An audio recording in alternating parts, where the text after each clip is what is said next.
The salesman smiled before he even shook their hands, because he already knew something they didn't.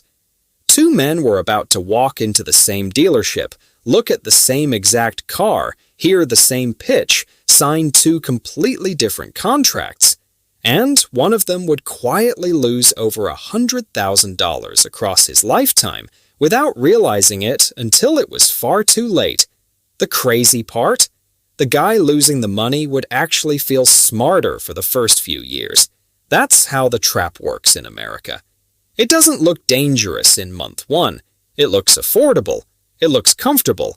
It looks like a low monthly payment sliding across a polished desk under bright showroom lights, while a salesman tells you, "You'd be crazy not to take this deal." And maybe you've seen it before. The commercial with the luxury SUV driving down an empty coastal highway while a calm voice says, "Only $299 a month." Only. Such a tiny word for such an expensive mistake. Because what nobody tells you is that a car payment isn't really about transportation anymore. In America, it became a subscription. A permanent monthly bill people normalize so deeply they stop questioning whether it ever ends. And that's the story today. Not just leasing versus buying. Not just numbers on a spreadsheet.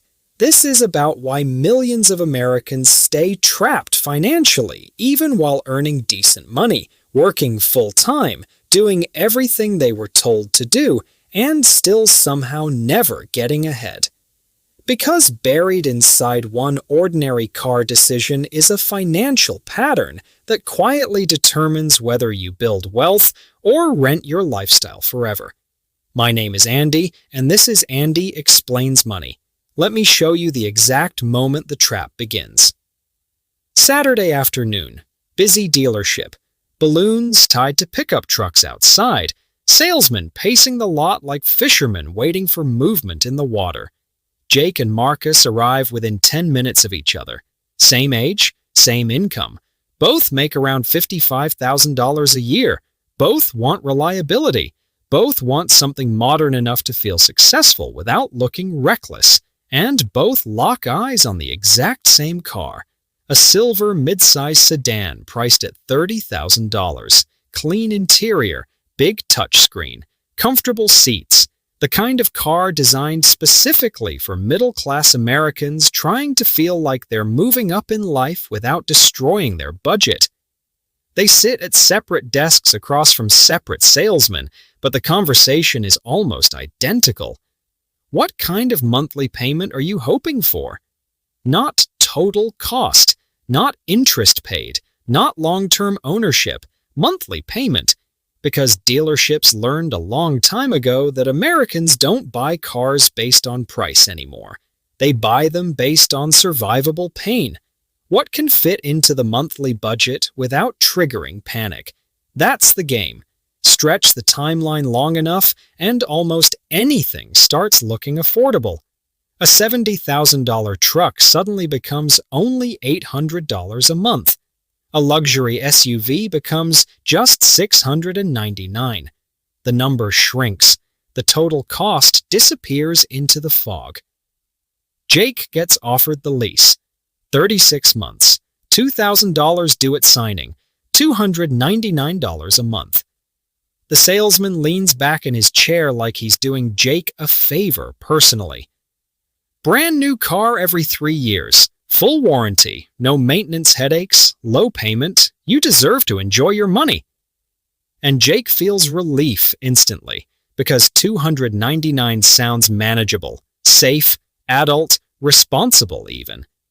Marcus gets offered the loan. 5-year financing, 6% interest, $3,000 down, $522 a month. Marcus physically reacts when he hears the number. $522 feels heavy. It feels expensive. It feels like responsibility sitting directly on his chest. The salesman notices immediately. "Yeah, payment's higher," he says carefully, "but eventually the car's yours." Eventually. That word feels very far away when the payment is due next month. Jake leaves the dealership smiling harder. Marcus leaves trying to convince himself he didn't make a mistake, and for the next 3 years, it genuinely looks like Jake won. That's the dangerous part. Financial mistakes in America rarely look like mistakes in the beginning. They look convenient.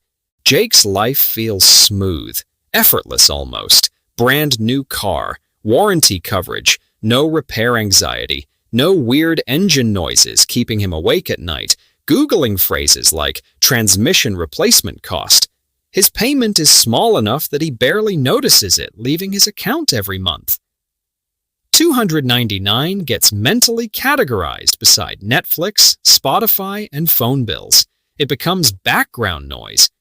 And psychologically, that changes everything. Human beings stop questioning recurring payments surprisingly fast. You stop evaluating them. You stop emotionally reacting to them. They become permanent furniture in your financial life. Marcus, meanwhile, is grinding through $522 every month while watching his car lose value at terrifying speed. Because the second you drive a new car off the lot in America, depreciation hits like gravity. Ruthless, immediate, invisible, but devastating. That $30,000 sedan is suddenly worth $27,000 before the tires even cool down.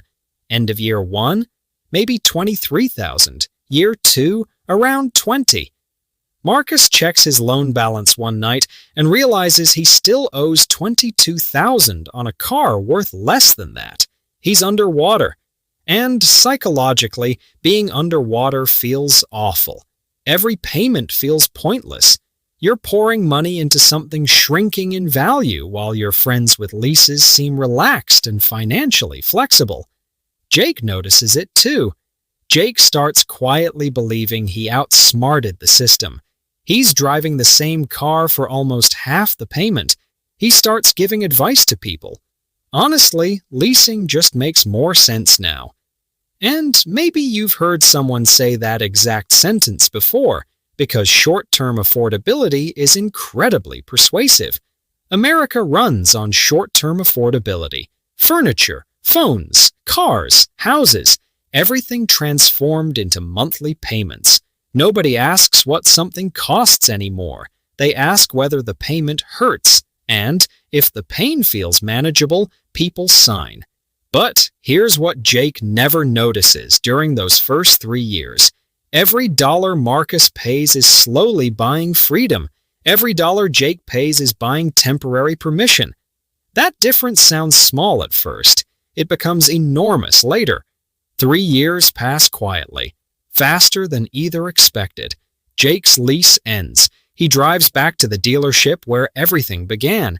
Same polished floors, same fluorescent lights, same sales strategy waiting for him like a machine resetting itself. The dealership employee walks him through the options. Buy the car outright for the residual value, return the vehicle and walk away, or lease another brand new car. And this is where the trap fully closes.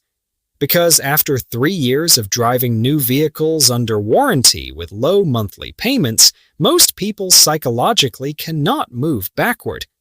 Returning to an older car feels like failure. Downgrading feels painful. America trained people to associate newness with progress. So, Jake does what most leasers do. He signs another lease, another down payment, another monthly bill. Another 3-year cycle begins. New car smell, new contract, same treadmill. Marcus is still making payments too, but something critical is different now. His debt has an ending. There's a finish line waiting for him. Every month brings him closer to ownership instead of reset. That psychological difference matters more than people realize. One financial path loops forever unless you consciously escape it. The other eventually releases cash flow back into your life. Month 60 arrives. Marcus makes his final payment. Done. No more $522 leaving his account every month. Suddenly, he experiences something millions of Americans almost never experience anymore. A paid-off car. And if you've never had one, it's difficult to explain how different life feels without a car payment attached to your existence. Because now, Marcus has options. Real options. That extra money can build an emergency fund, invest, pay off debt, reduce stress, cover unexpected expenses without panic. Meanwhile, Jake is still paying. Lease number 2, automatic payment, barely noticed anymore. And this is where the financial trajectories quietly split apart. Not dramatically, not overnight, quietly. Marcus starts building breathing room. Jake stays financially frozen in place. Here's the part most people completely miss about car ownership in America. Wealth is often built during the years after something is paid off, not during the financing itself. The paid-off years are where financial momentum finally begins. The car still works, still gets you to work, still drives perfectly fine. But now there's no monthly payment bleeding cash from your life every single month. That gap becomes powerful over time. Imagine 2 neighbors earning identical salaries. One has no car payment for 5 straight years. The other keeps rolling leases forever. By the end of a decade, the difference between them isn't just money, it's stress levels, flexibility, investment opportunities, emergency resilience. One financial decision quietly affects everything else. But the dealership never talks about the paid-off years, because paid-off customers disappear. Customers trapped in perpetual payments come back every few years, forever. Think about that. The most profitable customer in America isn't the richest customer. It's the customer permanently making payments. That applies to almost everything now. Phones, streaming subscriptions, software, cars. Modern companies don't want ownership models anymore. They want recurring revenue. They want your entire financial life converted into subscriptions that never end. Leasing fits perfectly into that world.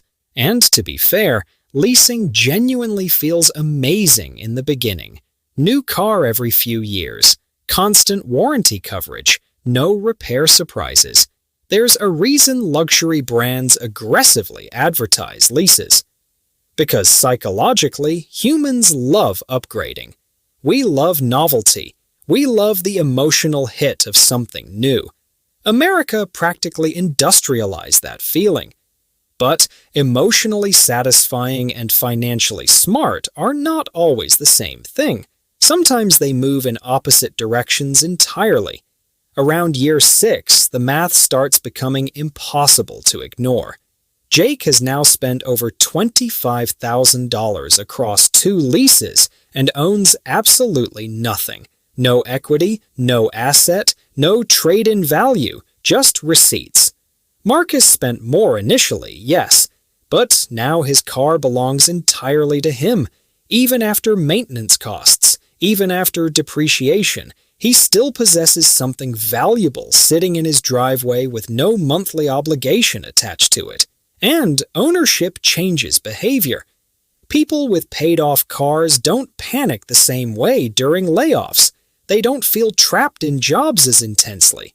They have lower required monthly expenses, which means more freedom to make decisions instead of desperate reactions.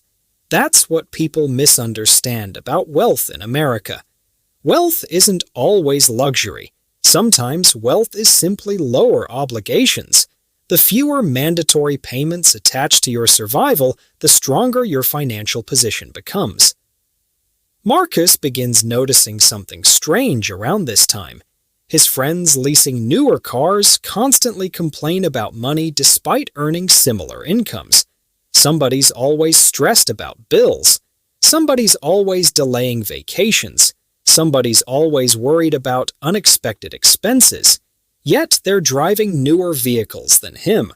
And this is one of the strangest financial illusions in America.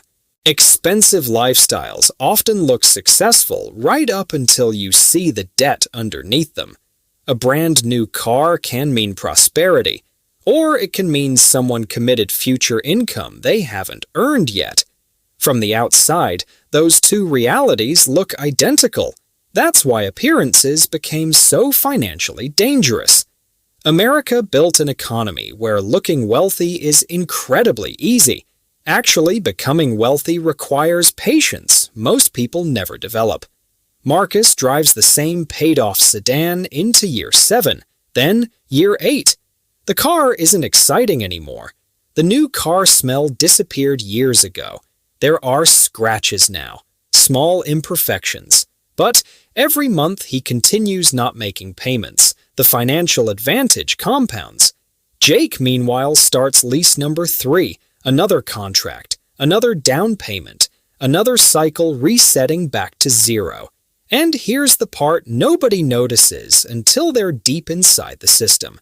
Leasing can quietly normalize permanent debt, not because people are irresponsible, because repetition rewires expectations. If you make car payments continuously for 15 years, eventually you stop imagining life without them. They become permanent, like rent, like utilities, like taxes. You stop asking whether the payment should exist at all. You only ask whether the payment is manageable. That mental shift is incredibly profitable for corporations. Permanent customers are more valuable than one-time buyers, which is why so many industries now push access over ownership. Stream instead of buy, subscribe instead of own, finance instead of save. Monthly payments everywhere. Tiny manageable numbers detached from enormous lifetime costs. And to be clear, buying cars isn't perfect either. The internet loves pretending ownership is painless. It's not. Repairs happen, expensive ones sometimes. Anybody who's owned an older vehicle knows the stomach-dropping feeling of hearing a mechanic say the word transmission. Some years you'll spend almost nothing. Other years the car suddenly demands $2,000 at the worst possible time. That unpredictability stresses people out. Leasing eliminates much of that uncertainty. There's real emotional value in predictable expenses. But uncertainty and expense are not the same thing. Over long enough timelines, ownership still usually wins because eventually the payments stop while the usefulness continues. That's the entire secret. Americans massively underestimate how powerful it is to eliminate recurring payments from life. Imagine your current income without a car payment, without credit card debt, without constant financing. Suddenly, ordinary salaries stretch dramatically further. Financial breathing room matters more than flashy income numbers. A $100,000 salary disappears fast when every part of life is financed.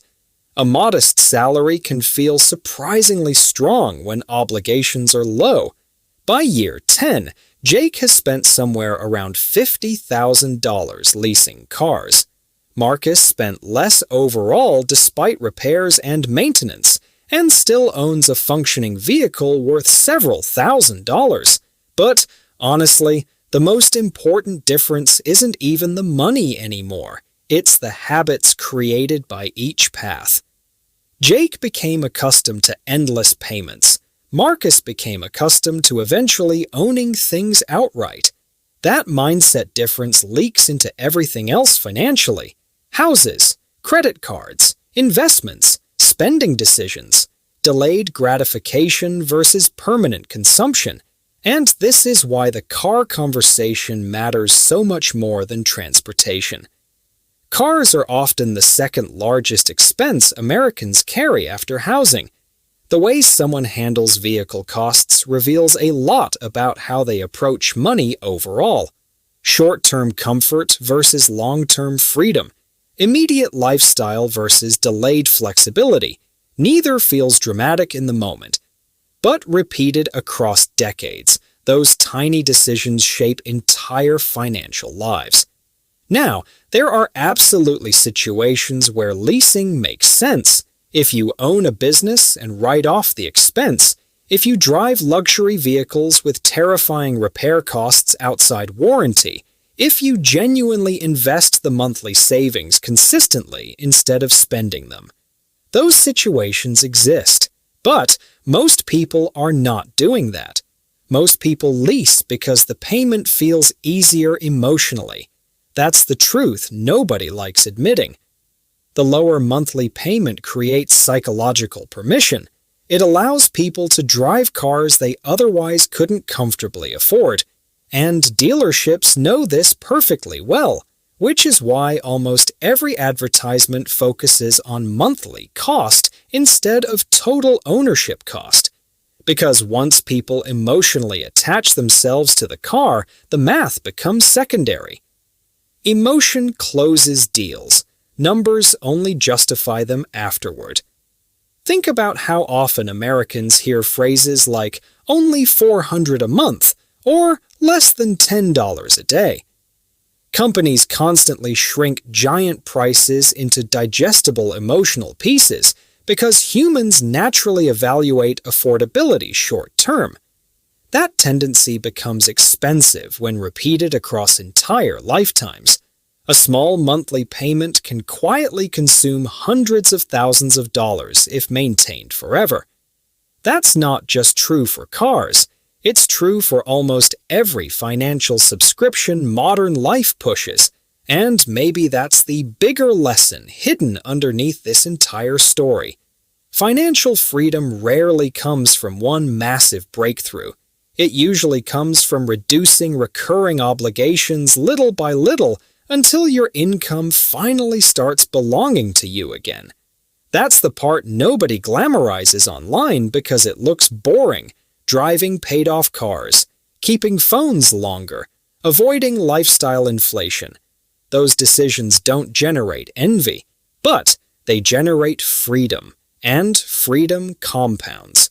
Imagine Marcus investing his former car payment after year 5 instead of continuing payments forever.